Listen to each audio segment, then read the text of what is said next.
Bonjour et bienvenue à Lumière de la Parole, donc notre émission consacrée à la Parole de Dieu, diffusée maintenant les samedis et dimanches. Donc, merci d'être là. Alors, je suis heureux d'être avec vous. Je m'appelle Dominique, je suis un prêtre associé de l'unité missionnaire Louis Hébert et ça me fait plaisir de vous accueillir en ce beau dimanche 20 février pour nous mettre à l'écoute de l'Évangile de Jésus-Christ selon Saint Luc. En ce temps-là, Jésus déclarait à ses disciples: je vous le dis à vous qui m'écoutez, aimez vos ennemis, faites du bien à ceux qui vous haïssent, souhaitez du bien à ceux qui vous maudissent, priez pour ceux qui vous calomnient. À celui qui te frappe sur une joue, présente l'autre joue. À celui qui te prend ton manteau, ne refuse pas ta tunique. Donne à quiconque te demande, et à qui prend ton bien, ne le réclame pas. Ce que vous voulez que les autres fassent pour vous, faites-le aussi pour eux. Si vous aimez ceux qui vous aiment, quelle reconnaissance méritez-vous? Même les pécheurs aiment ceux qui les aiment. Si vous faites du bien à ceux qui vous en font, quelle récompense méritez-vous? Même les pécheurs en font autant. Si vous prêtez à ceux dont vous espérez recevoir en retour, quelle récompense, quelle reconnaissance méritez-vous? Même les pécheurs prête aux pécheurs pour qu'on leur rende l'équivalent. Au contraire, aimez vos ennemis, faites du bien et prêtez sans rien espérer en retour. Alors votre récompense sera grande, et vous serez les fils du Très-Haut, car il est bon, lui, pour les ingrats et les méchants. Soyez miséricordieux comme votre Père est miséricordieux. Ne jugez pas et vous ne serez pas jugés. Ne condamnez pas et vous ne serez pas condamnés. Pardonnez et vous serez pardonnés. Donnez et l'on vous donnera. C'est une mesure bien pleine, tassée, secouée, débordante, qui sera versée dans le pan de votre vêtement. Car la mesure dont vous vous servez pour les autres servira de mesure aussi pour vous. Acclamons la parole de Dieu. Louange à toi, Seigneur Jésus. La mesure dont vous vous servez pour les autres servira aussi pour vous. Jésus nous révèle le punch de l'histoire, le punch du film dans lequel on se trouve. Il nous donne la clé du dénouement. La mesure qui servira pour nous, qu'est-ce que c'est? En fait, c'est le moment où, après cette vie, eh bien, nous aurons à répondre de nos actes et de nos paroles. C'est le moment du jugement dernier, au fond, et il faut bien comprendre, en fait, que ce n'est pas Dieu qui va nous juger en bout de ligne, bien qu'il est effectivement le juge de toute personne humaine. Mais Jésus vient nous dire en quoi consiste ce jugement. Et ce jugement, eh bien, ce n'est pas Dieu qui le fait. Le scoop dans l'histoire, c'est que Dieu, en fait, n'est qu'amour inconditionnel. Il veut, et il nous veut, dans la communion d'amour avec lui pour l'éternité. Le véritable juge de nos vies, en fait, c'est nous-mêmes. Et le signe qui nous est donné, déjà sur cette terre, pour avoir une idée de la manière dont nous serons jugés, c'est la manière avec laquelle on juge les autres. Oui, Jésus le dit très bien, ne jugez pas et vous ne serez pas jugés. Ne condamnez pas, vous ne serez pas condamnés. La mesure dont vous vous servez pour les autres servira aussi pour vous. Donc, la condition pour aller au ciel, ce n'est pas d'être parfait, ce n'est pas d'être sans reproche, ce n'est pas d'être sans péché.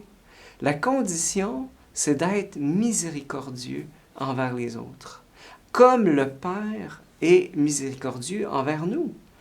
Le ciel, en fait, c'est pas une récompense comme aux Olympiques, comme une médaille qu'on reçoit pour nos bons coups.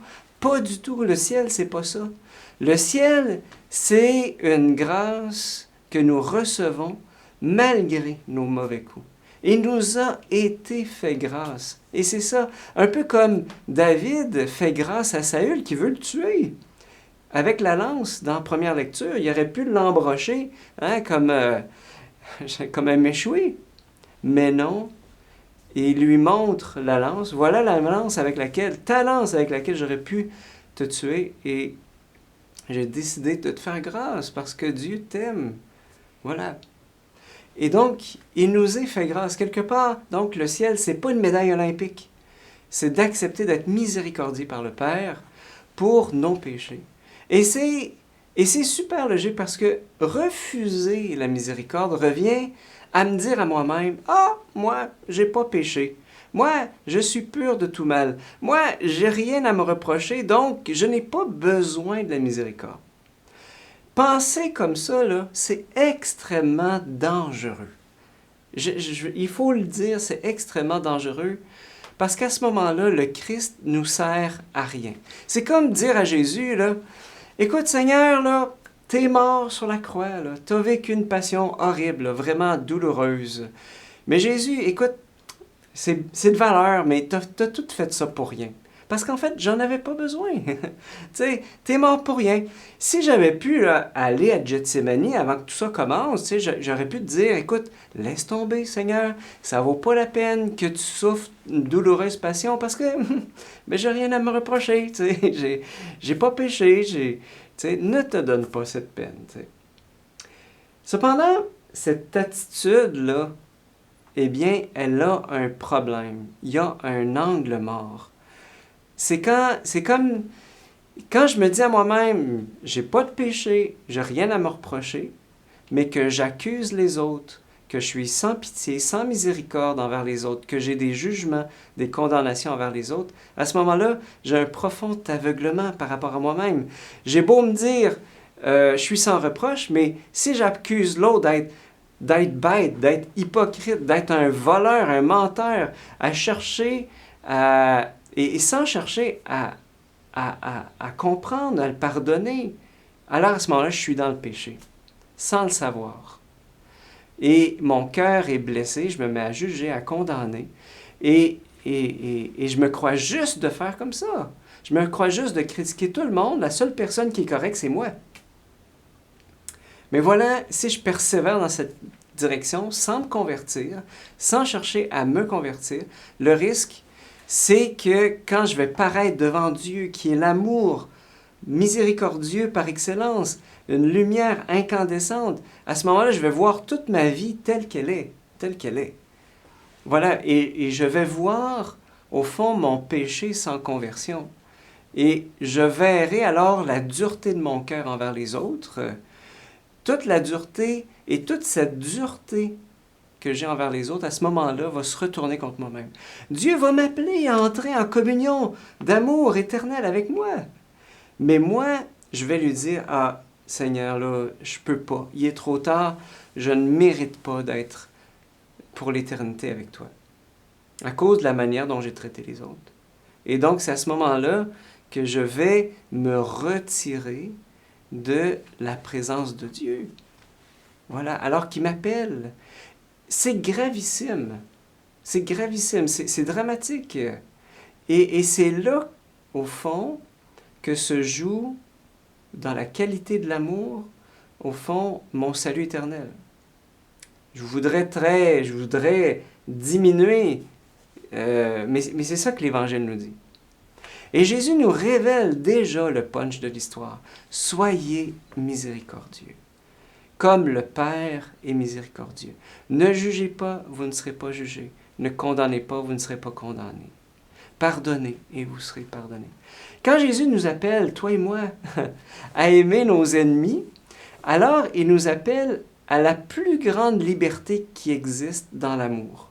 Parce que si on parvient à aimer nos ennemis, à ce moment-là, on aime vraiment tout le monde. On aime vraiment tout le monde. Si on parvient à pardonner à ceux qui nous ont fait du mal, alors on est vraiment libre dans l'amour. Puis ça existe, des êtres humains, ils le vivent. Il y a des grands pardons qui ont été donnés. Et c'est que dans mon cœur, il y a un potentiel d'amour exceptionnel. Exceptionnel. Et Jésus voit ce potentiel d'amour qui est dans ton cœur puis dans mon cœur. C'est ça c'est ça qui est la bonne nouvelle, en fait, dans cet évangile d'aujourd'hui. Alors, quand j'entre dans la rancune, alors c'est ça la véritable prison du cœur. Quand je pense à une personne et que là, il y a des sentiments de haine et de trouble, voilà, que je perds la paix, eh bien, c'est là le signe qu'il y a du travail à faire. À chaque fois que je pense à une personne en me disant « C'est un imbécile, c'est un con, c'est une débile, c'est un fou, il y a un problème entre les deux oreilles », à chaque fois que je pense comme ça, eh bien, il y a du travail à faire pour me convertir. Voilà. Jusqu'au jour où la parole, le commandement du Seigneur va devenir vie dans ma vie. Aimez-vous les uns les autres comme je vous ai aimés. Et comment Jésus nous a aimés? Ben, il a versé son sang pour toi et pour moi sur la croix, pour qu'il nous soit fait miséricorde. Alors, la question, est-ce que je veux vraiment aller au ciel? Eh bien, j'ai à travailler aujourd'hui à devenir un être de miséricorde. Vraiment. Et quand je dis se mettre à travailler, à se mettre en route, je sais très bien qu'il y a des pardons qui sont extrêmement difficiles à donner, voire impossibles à donner. Mais c'est là que en fait, il nous est demandé simplement de se mettre en route sur le chemin de la miséricorde, sur le chemin du pardon, d'essayer. Et même, Jésus nous promet, tu sais, qu'il peut venir dans notre cœur pour pouvoir aimer ceux que j'arrive pas à aimer, pardonner à ceux que je parviens pas à pardonner. Il est là pour nous aider. Bref, moi, il y a des trucs que je me donne quand j'ai tendance, parce que j'ai tendance à vouloir juger puis condamner. C'est tellement humain. J'ai cinq manières, cinq trucs pour essayer de sortir du jugement puis de la condamnation. D'abord, tenter de me mettre à la place de l'autre. Si j'avais eu la vie, l'enfance ou l'éducation de celui que je suis en train de juger, est-ce que je serais mieux? Deuxième truc, regarder l'enfant intérieur de celui ou celle que je suis en train de juger. Regarder l'enfant blessé plutôt que de regarder le méchant ou la méchante. Parce qu'il y a en chacun de nous un enfant blessé qui a besoin de beaucoup plus de bonté que de rudesse. Donc, regardez l'enfant blessé qui est dans l'autre. Troisième truc, eh bien, c'est de veiller à donner de bonnes intentions à la personne voilà, que je vois, malgré ses maladresses. Quatrième truc, eh bien, se rappeler que ce mal que je vois dans l'autre, est-ce que je ne l'ai pas déjà commis moi aussi dans ma vie?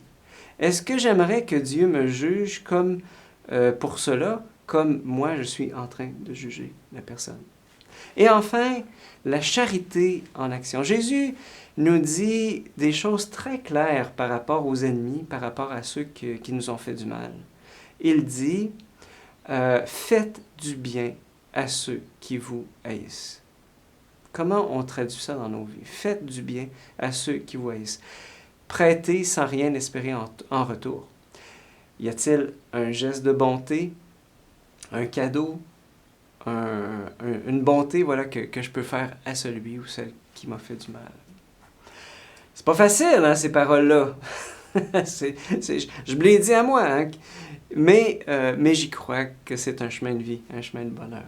Alors, frères et sœurs, Jésus nous appelle au combat, le combat de l'amour. Mais c'est un combat de vie, un combat pour être heureux. C'est vraiment un combat pour être heureux. Et c'est quand je prends ce chemin-là, ben Jésus, lui, prend la plus grande part dans ce chemin. Alors, la grâce, c'est cette force d'aimer alors que je reçois de lui. Jésus vient aimer et pardonner en moi. Alors, prenons le temps aujourd'hui de méditer ces questions voilà, que j'ai énoncées plus haut. Et quand je vais paraître, donc je voudrais en fait que tout le monde, on puisse paraître devant le Père, debout, tu sais, et que nous puissions tous et toutes accueillir son infinie miséricorde pour se laisser aimer de lui pour l'éternité. Amen.